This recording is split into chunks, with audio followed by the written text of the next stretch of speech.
जय माता दी। आइए सुनते हैं दुर्गा सप्तशती का छठवां एवं सातवां अध्याय।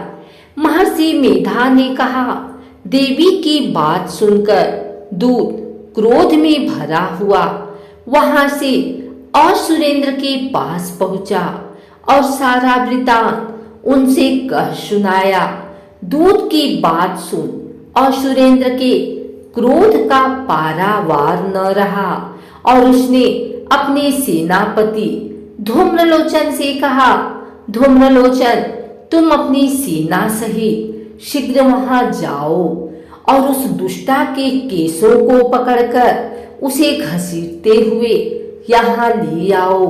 यदि उसकी रक्षा के लिए कोई दूसरा खड़ा हो, चाहे वह देवता, यक्ष अथवा गंधर्व ही क्यों न हो, उसको तुम अवश्य मार डालना। महर्षि मेधा ने कहा। शुंभ के इस प्रकार आज्ञा देने पर धूम्रलोचन 60,000 राक्षसों की सेना को साथ लेकर वहां पहुंचा और देवी को देख ललकार कर कहने लगा, अरे तू अभी शुंभ और निशुंभ के पास चल। यदि तू प्रसन्नता पूर्वक मेरे साथ न चलेगी तो मैं तेरे केसों को पकड़ घसीटता हुआ तुझे ले चलूंगा। देवी बोली, असुरेंद्र का भेजा हुआ तेरे जैसा बलवान यदि बलपूर्वक मुझे ले जावेगा तो ऐसी दशा में मैं तुम्हारा कर ही क्या सकती हूँ।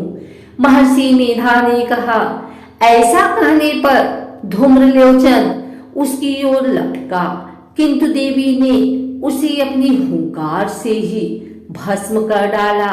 यह देखकर असुर सेना क्रुद्ध होकर देवी की ओर बढ़ी, परंतु अंबिका ने उन पर तीखी बाणों, शक्तियों तथा फरसों की वर्षा आरंभ कर दी। इतने में देवी का वाहन भी अपनी ग्रीवा के बालों को झटकता हुआ और बड़ा भारी शब्द करता हुआ असुर सेना में कूद पड़ा। उसने कई असुर अपने पंजों से, कई अपने जबड़ों से और कई को धरती पर पटक कर अपनी दाढ़ों से घायल करके मार डाला। उसने कई असुरों को अपने नख से पीठ फाड़ डाले और कई असुरों का तो केवल थप्पड़ मारकर सिर धड़ से अलग कर दिया। कई असुरों की भुजाएं और सिर तोड़ डाले और गर्दन के बालों को हिलाते हुए उसने कई असुरों को पकड़कर उनके पेट फाड़कर उनका रक्त पी डाला।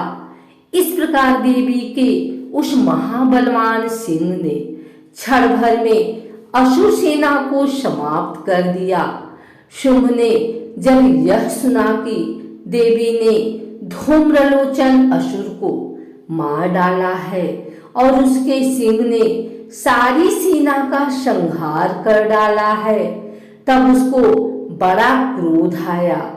उसके मारे क्रोध के ओठ फड़कने लगे और उसने चंड तथा मुंड नामक महाअसुरों को आज्ञा दी है, हे चंड, हे मुंड, तुम अपने साथ एक बड़ी सेना लेकर वहां जाओ और उस देवी के बाल पकड़कर उसे बांधकर तुरंत यहाँ ले आओ।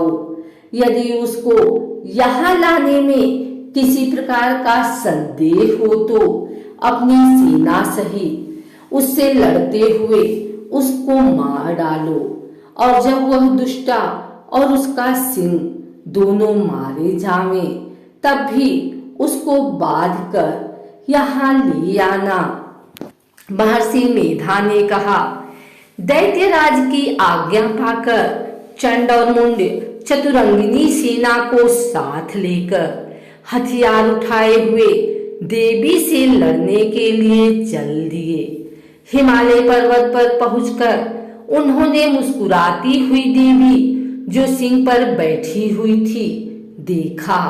जब असुर उनको पकड़ने के लिए तलवारें लेकर उनकी ओर बढ़े। तब अंबिका को उन पर बड़ा क्रोध आया और मारे क्रोध के उनका मुख काला पड़ गया, उनकी भ्रिकुटियां चढ़ गई और उनके ललाट में से अत्यंत भयंकर तथा अत्यंत विस्तृत मुख वाली लाल आंखों वाली काली प्रकट हुई, जो कि अपने हाथों में तलवार और पास लिए हुए थी। वह विचित्र खड़ग धारण किए हुए थी तथा चीते के चर्म की साड़ी एवं नरमुंडों की माला पहन रखी थी।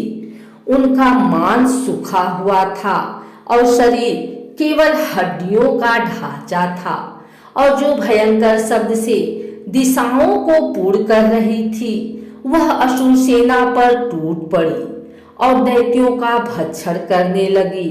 वह पार्श्व रक्षकों, अंकुशधारी महावतों, हाथियों पर सवार योद्धाओं और घंटा सहित हाथियों को एक हाथ से पकड़ पकड़ कर अपने मुंह में डाल रही थी, और इसी प्रकार वह घोड़ों, रथों, साथियों व रथों में बैठे हुए सैनिकों को मुंह में डालकर भयानक रूप से चबा रही थी।